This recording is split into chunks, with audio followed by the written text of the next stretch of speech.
Oh, Everybody can see it. we're going. We're live. We're, Right. I mean, yeah, I mean, it's 11:44. Okay. We can give it a little bit of time. So everybody that's on the call, last night I sent out an email with 3 attachments. Yeah. One, And 2, 3. I don't have a program formally filled out for today because my computer died. Yep. So he's borrowing mine. So I have one coming and delivered in the next week, I hope. Get back online again. It's weird not having a computer. So having my trusty assistant here today. Thank you for your computer. Yes. And the 3 forms I sent out last night, we've talked about for 2 weeks, and that is the topic of notices. Then there's 3 different sorts. I've already had a experience using them a couple times, and they've been working for me. So the thing is, they're untested. I've never had anybody really try and see if there's things that are left out, missed, if they're sorted out of order. So they're all brand new, and I'd really like to have the input from everybody. Try and tune them up. So this one is sorted. The yellow on the upper left-hand corner means this form has all the notices sorted by notice number. And so on the notice form, you start with 12, and then it just goes in numerical order. I have the topic, which is a generic label for it. And then I have the title that's on the actual form itself. And then if you have mutual, then it should reference a form in your contract. It's under mutual and going towards closing. So those forms in the contract that they apply to is in the next column there, reference form. Yeah. And if it has a document for manual instructions on how to use it, I have a column for that. A lot of those notice forms don't have an instruction for how to use it. I wanted to make sure that everybody kind of knows where to go for that. So if you're, looking at these forms and express form. Yeah. And Tom has put in here, manual. Like, where is that manual? It's here in express forms. So express forms, and then if you like that one, there was form 51. If you put in 51, area 51, and then if you look at the results, it has form 51 on the top left, but on the top right over there it says man 51. Yeah, and if you open this up, you'll see it's got a big preamble with all the elements to the contract itself, or the form itself. Then you get to the form itself, and they're all coded by number. So if you click on it, it'll bring you back up to this. That'll show you like all those numbers correspond. And this one is a simple enough form 51. We of course don't use form 51 very often, do we, Tom? It's for form 17, it's a rescission. And the thing about that form is it terminates as well as instructs on returning the earnest money. Yep. Whereas normally we would use form 50 because there's already been a termination, and we just need to instruct escrow where to send the earnest money. Yep, that's it. Yep. Okay. So back to these. So that's, if you want to know how to use certain forms, a lot of them do have manuals. So in express forms, you'll see the man corresponding to the number. And you did want to cover one thing that I've seen this bounce around a few times. This is 90J. This is a form that no longer exists. It's been replaced by 22AN. If you look on the right-hand side, there's a note over there that explains as 90 no longer exists. Yep. And definitely check the comment section. There's not comments for every one yet, but there's comments for quite a few that I think over time we'll start filling that in more and more as we get feedback. And the thing is as you're administering your contract and your client starts raising a search situation and you see it developing and you're saying, what are your options as far as giving notice to the other party? Notices can terminate. Notices can just be a notice that gives you a time period that you have something to do within that time period. So and when that happens and you're trying to find it on that Northwest MLS, if you don't know the number when you put it in on that express forms, how do you find it? So I decided that the notice number is one thing, but another thing is topic. And the other thing is sometimes if I just have the form that's in your purchase and sale agreement, if I had a way to sort by that number and see if it's there. So that's why there's 3 different PDF files. So if you try the other form, you can see what I mean. Yeah. So if we go to, this is sorted by notice number. This is sorted by topic. By topic. So you'll see And that column here is how it's. And so topic was kind of you just had to have a generic meaning for what was going on. So closing, contingent, all the contingent forms, earnest money, there's escalations, feasibility, FERPTA. So that's if it's an alphabetical order, it makes it easier to go down there and see if I can find the topic real quick and then the associated form. And this is a fun one. You'll notice, King County, you only really need to use this form in King County. That's correct. Yeah. And you'll see a few of those. There are a few forms in there that are specific to King, Snohomish, Pierce. Yeah. Yeah. Okay. Yeah. I was surprised when I did this is how many were for title. Oh, so many. Yeah. Let's see. Yeah, but I mean, well, they've got the notice here for title insurance, yeah. So the other option for it is if you have a form 21 in your purchase and sale agreement, what things apply to that. I sorted things by actual number. If you'll notice on the next form, I changed the header so that it would have a one just for the number by itself. I see. Okay, so it said 17, and then I put the name to the side so that if you have a purchase and sale agreement with a group of forms in it, you can come down numerically. I think I have a problem. There's number 28 is out of order. 17, 28, 21. Oops. Yeah. So that is a little out of order. I knew that's always something. I told you my computer had a slow death, and I think that was his last comment to me before it went dead.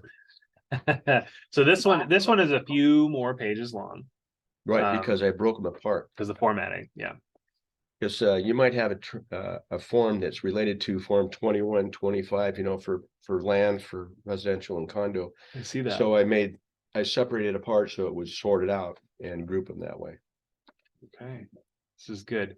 And this one's interesting. The form 22 AD separate from form 22 AD. A lot of times you'll include a 22 AD saying, I will make an additional down payment in the event that the appraisal's low.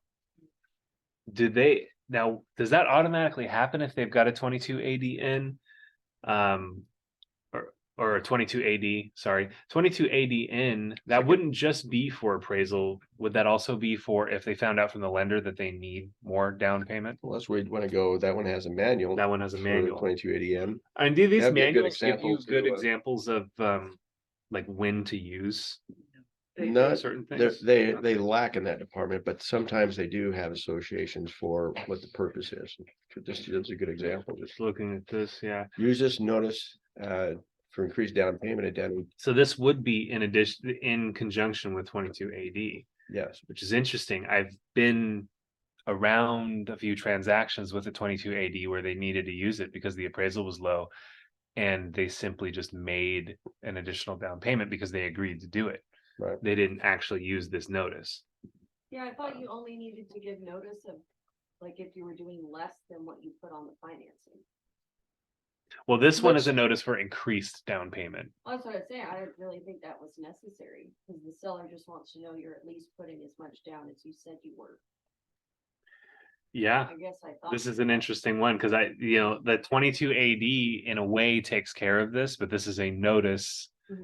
Because, well, I mean, in a way it makes sense because you, the buyer, get the appraisal results back, right? The seller usually only hears whether it came in at value, no conditions, right? We typically don't tell them if it came in over value. That's just something for the buyer to put a feather in their cap. But if it comes in low, and the buyers are going to make an additional down payment to cover that. You have to change the form because you have a contractual obligation for a set amount. You have to modify it. Yeah. So with the N, then you come in with a second, if you had a second change? I would say it would be especially important if the appraisal came in way lower than people were expecting and the buyers are going to be contributed more down payment than they obligated themselves to with the 22 AD. See, because that's the thing is that the 22 ADN and the 22 AD are separate forms. 22 AD. I think we should have a class on that. If people have it's confusing. if realtors have Situation. been around and realtors who were around in 2020 and 2021 are probably pretty familiar with the 22 AD, because that was a popular strategy to get in and win, was stating like, we know in this market, a lot of appraisers think these homes are overpriced. Right. Like we're overbidding on them. And so if the appraisal comes in low, here's our solution. We're going to contribute at least an extra 10,000 down. So this technically obligates them to do that. They say they're going to contribute an extra 10,000 if the appraisal comes in up to 10,000. So I mean, this is in the main package of. yeah, and then this would be a deliverable afterwards as a notice, Right. stating that they are going to do that. And this would be especially important if through negotiation, they decide that they obligated themselves to do 10,000, but they're actually going to come up with an extra 15 because the seller can only provide 5,000 from the proceeds or something like that. Yeah. So And sometimes they're limited because of what the lender will allow them to put down when they receive for putting down against it. right, that's right. So then It's they in terms of seller contributions. Yeah. So if they hit the limit on that, you might this have to go to becomes- this to fill the gap. Yeah, this would become especially important if the home was just desirable for other reasons, the view, the location, but in reality, it was in such disrepair and had been overbid so poor. I mean, there's a lot of that happened last year, I think. Too much. Yeah. And so if the appraisal comes in like shockingly low, that's when that becomes especially important. That's just something that jumped out at me, is like going through these notices, there's quite a few. It's like, when would I use these? And that's why it's so helpful to have these sorted in different ways, sorted by form number, sorted by topic. For me, topic is really important, right? Now, if there's any suggestions for, because I just had to pull this out of the air to make this thing up, and I had the idea of doing this, and if there's any changes that help as far as what the identifiers are for changing it so that they make more sense what you're looking for them. I need some feedback from everybody to try and tune this thing up. Okay. And this is the only thing I have today because of the defunct computer, but I sent it out last night so we can review this. The most important thing is next week, we're not going to have a contracts class. That's correct. The week after that, we're going to do seller finance, and that'll be the last class of the year. And then next year, we're going to start we're starting to look at purchase and sale agreements. Okay. And I'm really going back off everything we've done so far this year and then see if we can't restructure it and tune it up from what we did this year. So I'm really interested in some either question and answer, or if I have anybody that has topics that they'd like to make sure we address. I just wrote down 22 AD, ADN, because I think we need to start at the beginning and look at Form 21 and Form 25 and look at what it has in there for appraisals to start with and finance and the finance addendums. And then say, what's the difference from when we do this and compare it to it? And then how do we address it when you're under mutuals? That's a good, I think we that's do a good topic. that whole string of like 22A is where it starts with, right? 22A, but then 22 AD and 22 ADN. 22A is it's really important to check that will not box if you're in that first section, just because with very few exceptions. If you're going into an extremely competitive situation and you otherwise have the cash to buy the property, you might consider saying that you will waive the appraisal contingency if it comes in low, because you're just going to pay cash on any difference. But aside from that very rare buyer scenario, so starting with 22 80 and 80N, I think that's a good topic just to tune up in itself. Yes. So we have seller finance coming up. We have the 22 AD that we're going to put on the list for 2023. Is there anything else that we hadn't covered so far this year that we might have missed that you would like to have seen, like to heard about? I think you guys are covering it on the 27th with seller financing. That's been like my kind of broken record thing this year, is that's got to become more important with land, but also with homes. I just think of how many I personally have had, like my own home was purchased seller finance. I just talked to another agent. They bought their first home this year and it was seller financed. And I think they did a rent to own situation. And so covering both of those, really seller financing, but then as an offshoot of seller financing, the lease option, I think that's Form 73 or something like that. What was last week was the topic? Somebody wanted to have more information. Is that on Amanda? Early occupancy Yes, and rent back. rent back. Yeah. Okay, I'm gonna get that one down, early occupancy. And rent back. Because I did a very impromptu covering of these. Anything else? Ashley, you're always loaded for something back there. I know you're always got some Form kind of 75. weird situation that you want to know about. She's got it all nailed. No, I'm she says. kidding. I can't really think of any questions. I haven't Or lived. just, or yeah, how about topics? I mean, you know, you've seen what we've covered so far in 2022 is, would you add anything to that other than going back and? Because we have so many new brokers, I want to go back and bring them through and up to speed on these topics that we went through this year. Well, I don't know. I mean, a lot of the classes you've kind of just gone over forms and topics, but Yeah. I feel like, you know, how we used to have on our website portal is just a nice little, Cheat sheet. you know, cheat sheet for listings. These are your required forms, suggested forms for, you know, writing an offer on residential. Here's your required, your. Sure. Is You it mean like these this to guy? have, or just oh, we still have it? I found it. Oh, so good. So Okay. I That's will great. send this out to everyone. No, I think that's great for new people. Yeah. And just having, you know, see if they have questions on. Because we have touched on this a couple of contracts class in the last 2 months. We've gone over some best practices, but this is all of it for purchase and sale agreements, but also for listings, packaged in one document. Cause I Yeah. feel like too, like when you go into command with compliance, they have some forms in there that show conditional or not required, which Right. they should. And they're sometimes not properly labeled. Yeah. things are weird. Okay. And then there are always exceptions where this, I mean, Form 17 is generally required unless it's an estate sale or agricultural land. So I guess that would be my thing. The cheat sheet when we're going through offers, I mean, we did go through building templates, but that's similar, you know, building your templates, so those Mhm. forms are already there. Yeah, But having a separate cheat sheet, if we take this and clean it up, Mhm. format wise would help. Yeah. And I was talking with Marcia, we hit heavy this year on the buyer side of transactions. And I was talking with Marcia about getting more involved with the listing side. Mhm. So if we're gonna go through residential sales, how about residential listings? yeah. Yes. And Well, so we this covered them. You know, some form changed and, yeah, it'd be good to. Oh, and then one thing, Nicole, I asked Nicole to email you guys or Lauren or Kelly, so the way that they did it over on the Ben Kinney team, probably no one can probably hear me, so just repeat it. But you Yeah. might not need to. So her brokerage will give her a disclosure packet. So it essentially would be, you know, 70 whatever pages that have lead-based paint, it would have literally everything. Yeah, they're all the Form Ps from, And they just made a sheet on the front that listed all of those. And Sure. that's where all the sellers or buyers would initial.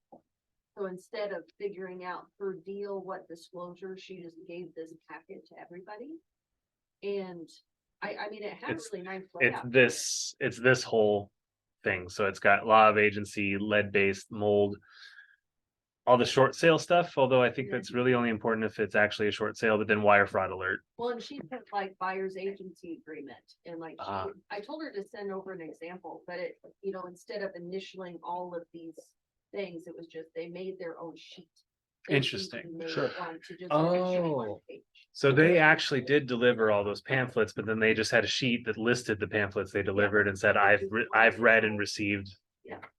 Which I thought was kind of nice, because that way. Yes. We don't have brokers have to think of what disclosure for each deal. See, It's just the thing that I like about that and that we can instruct as to how to use it is all of those should be delivered separate than putting them inside the purchase and sale agreement. Yeah, Yeah. so it's. Because first meeting. Junking up a purchase and sale agreement, we've had some of them over 100 pages. Because they include the title report, they include all of these pamphlets, they threw the kitchen sink in there and you're trying to find the contract documents mixed in with all this other stuff. And it's not in order. Yeah, It's really scary what yeah, maybe happens ask with that. her for, she showed it to me and it looked nice, so maybe we Yeah. can just kind of copy. Because that way you can have that information under separate email to it and acknowledge receipt of it. Well, I think Yes. it's more like guaranteed that it's all in one, you know, an agent's not gonna miss one of the Sure. disclosures. And being able to email those and have a paper, like, digital paper trail showing that you did in fact deliver those Deliver. is so important.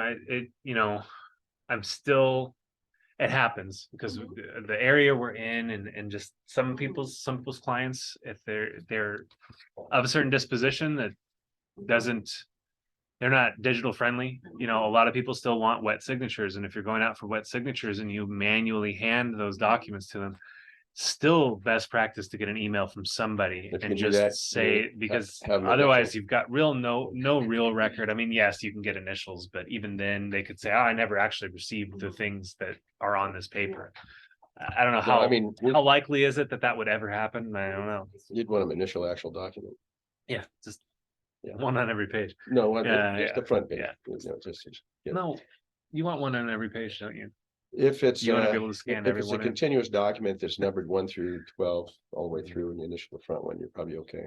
Probably. Yeah, Is that where we're gonna live then? Probably. we're gonna live in probably land. Well, some Probably. people have a tolerance for it when you have like something like, it's like Yeah. the pamphlet, an agency law pamphlet, you have the initial front page, initial it, you're good. Well, I'll make sure to get this cheat sheet out to everybody. It has been updated. Marcia and I tag teamed getting a bunch of things updated on it, what's required, when it's required, and a bunch of other helpful notes. So it's grown by a few pages. I think it's 16 pages. The original was something like 12 or 13.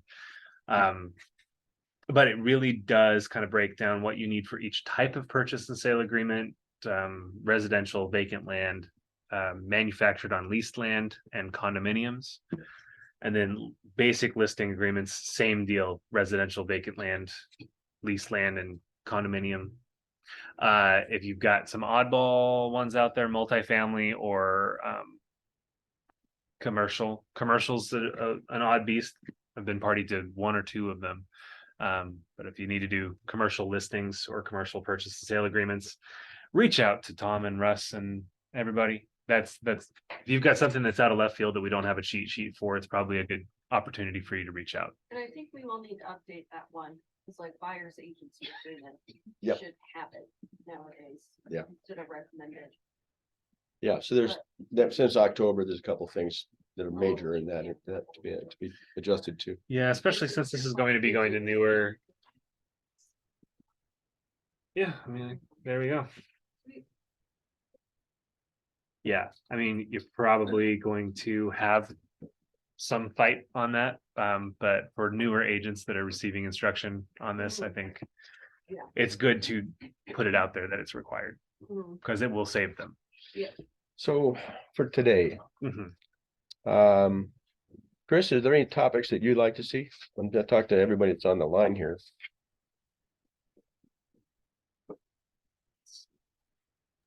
You unmute first. There you Yeah, there you go. But really, this is great stuff. I love having access with writing, and I really commend you, Tom, for publishing your templates and matrix. They're awesome. I go every week. Sometimes I'm not present in meetings, but I always go back and look at them. The videos on YouTube, those are very, very valuable, guys. And I do have one quick question, more in regards to Chris, we're getting every other word from you. oh But you said you had a question. yeah, how is this any better? So far. Okay, I'll just speak up. I'm on this earpiece because my computer mic for some reason is not functioning very well. Is this any better? That is better. Yep. Okay, I just need to speak up, that's all. Anyway, quick question, Tom. I ran into this is basically a buyer's agency. Quick question. I ran into a situation locally. There was a new listing of a residential property, and I went to preview it. And at the time when I was at the property, a young couple pulled up, and they wanted to see it as well. I did not know those people. how do I go about? All I had was their first names. I didn't yank out the form or anything to sign. It didn't make sense to me. I was intending to show them the house, let them into the house. But I didn't check the ID or anything like that. How would you approach a situation like that when all of a sudden strangers show up and want to see the house? Well, first introduce yourself and give them a card, okay? And Which then I did. And then the second thing is ask them if they have an agreement for representation by another broker. Okay? And if they say yes, then you can be courteous to them and you know that they're being represented and you're just being polite and helping them out. If they say no, then you turn around and say, well, I'd like to be your broker and let me show you the house. But then I would want to call the listing broker and make sure that it's appropriate to view the house at this time. Oh, I did that. I did. Okay. I did have a appointment with the listing broker. There you go. Then It was official. And then you want to make sure you disclose agency law, that you're going to have a pamphlet for them, because you do that before you show them the first house. Oh, I thought you just did it before the offer. Maybe I've been doing it wrong for 3 years. You have to do it before you show them the first Cool. showing. That's where the issue was, because I was over there just previewing by myself. I did not have any kind of paperwork with me, Well, or other than my business You card. can do that verbally and tell them that the agency law, what it is, that there's 3 types of brokers in Washington State. You have a buyer broker, you have a selling broker, and a dual agent. Right. Back around 1995 sometime by the legislature. And that by law, the first thing you need to do is give them a copy of that pamphlet before showing Right, the property. So I don't have one on me, but I'll get one to you as soon as I get back to the office. I'll email it. Just try to make contact with them. And that way that gives you a reason to ask for their name and their phone number and their email address so that you can get that information to them to comply with Washington state law. But there's really no need to ask them for their IDs to let them into the list. It's not practical. No. Yeah. No, I've never asked anybody for their ID before. Right. That's basically what I did. The only thing, pretty much. I just gave them my card. You have hold up their arm like that and say, Put it on the Bible. I promise I'm not a criminal. Yeah. Work. The only thing I didn't do, which I was messing around, I had a hard time accessing the key box, and I did not ask them about whether they're currently working with another agent. Yeah, that's always a good question. Yep, that's usually the first thing you want to do is make sure if they're represented by someone else, you know whether you're putting your time in for free or whether they're represented. It makes a difference in what you tell them. You want to be complimentary about sending them back to the person they have a contract with. Right, of course. Yeah. And other than that, in order for you, if they end up being interested in working with you, you have to explain that the only way you get paid is if you have an agreement with them. And that opens up the door for you talking about appropriate ways for compensation for your time and your effort and what you do for a living. Correct. That's agency agreement. Yep. Right. And I remember from when I first joined the brokerage, we were in the process of discussing that. That's right. When you first started, that change was being handed down. Yeah. We had 2 or 3 meetings just on that subject matter. You bet. That's very important, because that's your ticket for making sure you get paid. And if you want to talk more about that when you swing by the office, we can talk more about that, because you really want to feel comfortable in that discussion about how it could be that the seller has allowed payment to me for that, and if that satisfies me, then you don't have to worry about paying that, or we can talk about what happens with the difference, whether it's over, whether it's under, all of those things for it to try and relieve the fear, tension, or uncomfortableness with that client. So you need to have that kind of as a conversation you're comfortable about having. That's awesome. Yeah, that's basically all I had for now. And I plan on being there, seeing you guys tomorrow at noon. I can't make it for a broker's tour, but I'll be there tomorrow Lauren, to, Awesome. Okay, Yeah. cool. to eat That'll some be- that'll donuts be- with you. And Yeah, that'll be good to see you. All right. Yeah. Well, thanks, Chris. Let's see. You How bet. anybody else out in Zoom land? Linda, do you have anything you want to talk about? Put on the list for next year, 2023, for topics we cover. Hi. Not so much, I guess, just maybe in conjunction with the forms, how to deal with the agents. Yes. Okay. Yeah. How do you politely send back a contract to an agent that looks like garbage? Ooh, yeah. How do you do that? You send it to their DB. Do you tattle on them to their DB and be like, "Look at this form your agent just sent me." So this last week, I got one where they whited out. And there were no signatures on it. They took all the signatures off from the buyer and they corrected it. Oh no. So it was an offer back to the buyer that the buyer had never signed. Oh yeah. And it's like, wow. I mean, do they Okay. eventually get initials on all of that? It's out of order for sure. And Linda, that's a topic we can try and bring into especially with when we talk about counteroffers or when we talk purchase and sale agreements about how to deliver, because definitely the relationship you build with that other broker is so important, because they have to sell their client, and so that means you have to sell them first. And to do that, you have to have a comfortable relationship and communication with them. And over time, I've just noticed there's brokers I've had deals with over and over and over again, and you have ones that you like working with. But if it's a new broker, you have to start from the very beginning. So that's a good topic to bring up at any time during one of these sessions.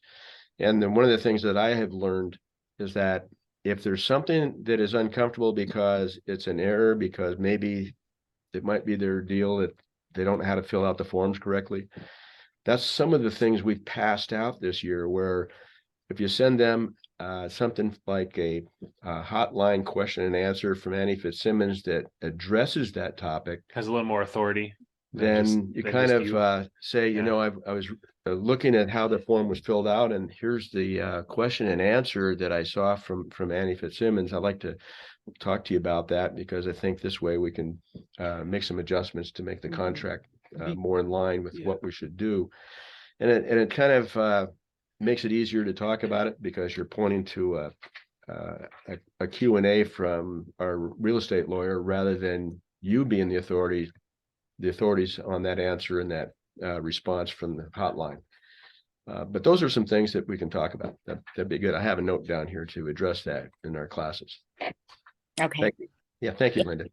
of course. Because ultimately, it's in both parties' best interest. It is. to get that. It is. Oh yeah, Marcia says hi, Linda. Marcia says hi, Linda. Hi. Who we have? Is that Maria? out there? Maria, yeah. Hey, Maria, how about you? Is there anything that you'd like to see next year that we talk about in the class?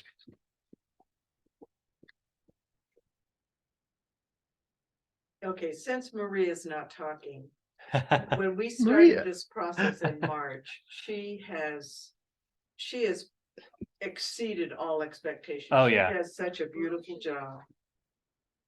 Was it Oh, crushing it. crushing it? That's what Yeah. she said. Yeah, Yeah, she does a great it's job. true. Maria writes a beautiful purchase and sale agreement. Yes. Awesome. Okay. Is there anything for anybody else? Well, I just feel like I don't know what I don't know yet, so. Just starting out. Just like. We'll have to fill up the bucket. Well, and we've gone over at going through command, especially the compliance part of it and opportunities. We've had a good opportunity to kind of outline some of those, those things that they're conditional, but they're pretty much required, and why that is, why each of those things are required. So, Okay. Yeah, getting there. All right. If there's nothing else, let's wrap it up. okay, we're wrapping it up. Thanks Thanks, for the everybody. helping out here today. Yeah. Appreciate it. Welcome. Yeah. Alrighty. You guys can make it tomorrow. Would love to see you for brunch and learn, or broker's tour. But otherwise, we'll see you around. Bye, everybody.